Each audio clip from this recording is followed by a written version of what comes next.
They're known as conscientious objectors. They've paid heavily for their decision not to be part of Israel's army. Military service is compulsory and a matter of state pride.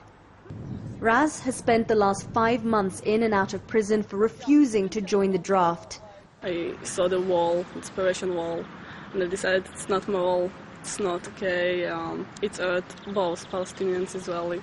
And I decided I wouldn't join the army that served this occupation. Tali did join. Months later, though, she quit. A few weeks into the army, you can see the brainwash that soldiers are going through by the army authorities to treat the Palestinians as non-existent. They don't speak about killing people, but about hitting targets as if it was a cardboard. The Israeli society doesn't recognize the rights of Palestinians to defend themselves and to have a struggle, but they do recognize our right to have the same struggle, to have militants in our houses, to have army bases all over Israel. An increasing number of men and women are refusing to join or quitting military service. In a statement to Al Jazeera, the Israeli army admitted taking action to counter this trend.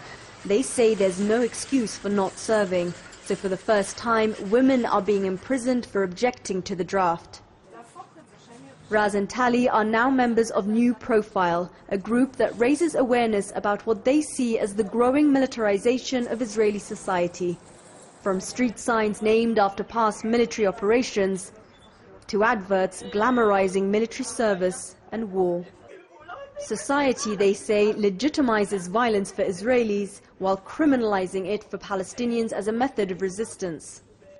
Last month, New Profile was shut down by police. Computers were confiscated, members arrested, and the group is now undergoing a criminal investigation for, quote, inciting desertion at war. Since the attack on Gaza, there's been a crackdown against all dissenting voices across the board.